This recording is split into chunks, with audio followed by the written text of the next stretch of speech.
It's time for all the hits, highlights, and heroes. It's time for Friday Night Blitz.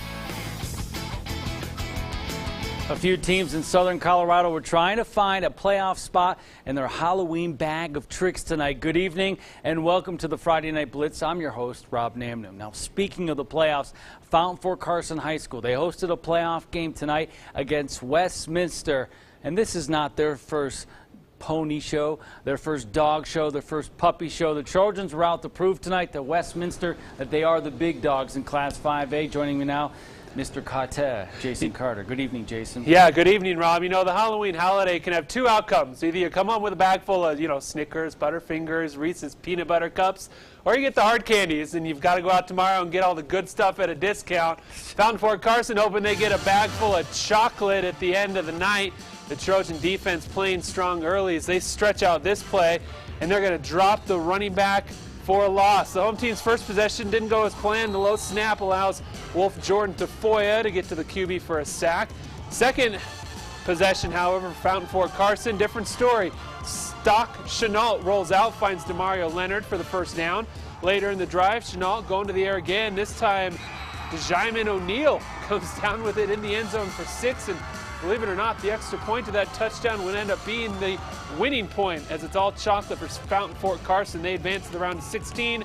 Big 35-6 win over Westminster. They visit Rocky Mountain next week. Just up the road, Whitefield hosting Sand Creek in what's most likely both teams' last game of the year. Right as I walk in the gate, this is what you like to see on a Friday night. Daniel Quinn around the edge and in to pay dirt. Scorpion Sting to pull within 2 at 8-6. Whitefield trying to answer right before half. Joey Miller on what appears to be a busted play because he looked for a running back. There wasn't anyone, so he takes off for the night's gain there. A few plays later, Miller keeping it again. Another big run inside the red zone as the clock continues to wind down inside a minute.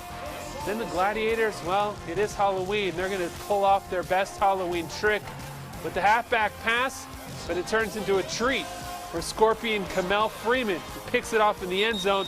We head to the halftime, 8-6 Whitefield. In the end, the Gladiators would go on to the 21-12 victory. So nothing too spooky here, Rob. Hopefully you can kind of turn things around and not make those Halloween spirits too angry. So I guess I know where you'll be tomorrow morning buying that discount chocolate. It's always cheaper the day after. Yeah, that lady who was walking up there, Heather Skoll, will probably be joining you as well. All right. Thank you, Jason. The Class 4A Southern League title was at stake tonight at Dutch Clark Stadium between Pueblo South and Pueblo Centennial. The winner of tonight's game would be crowned conference champs. Let's take it to Dutch Clark Stadium for the Colts and Bulldogs. We pick up the action in the second half.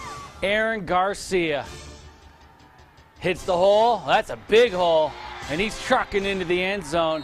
That would cut in the South's lead 14-6. But this Nathan Spinuzzi kid, he can spin it, airing it out downfield to Devin Valdez. Great grab for a touchdown as the Colts increase their lead to 21-6. Now the Q factor, the Q rating. Quincy Kinred, he's the heart and soul of that Bulldogs offense. He would injure his knee on this play. He'd be carried off. Not a good sight. Hopefully he's okay for the playoffs. And this is Ray Mitchell. Ray getting the tough yards. And then how about Ray again? Ray spells Rutro for the Bulldogs. The South Colts, they win 35-18 as they clinch the 4A Southern League title. Discovery Canyon and Canyon City from Citizen Stadium. We begin with Spencer Chambers. There he is. And he is in the open field. Is he going to take it all the way? Oh, he gets tripped up inside the 5, and then Andrew Hall going to put his head down and get into the end zone. The Thunder go up 7-0, but they weren't done. This was a great game tonight at Canyon City. Blake Lowry, just a simple up-the-gut play. He busts loose.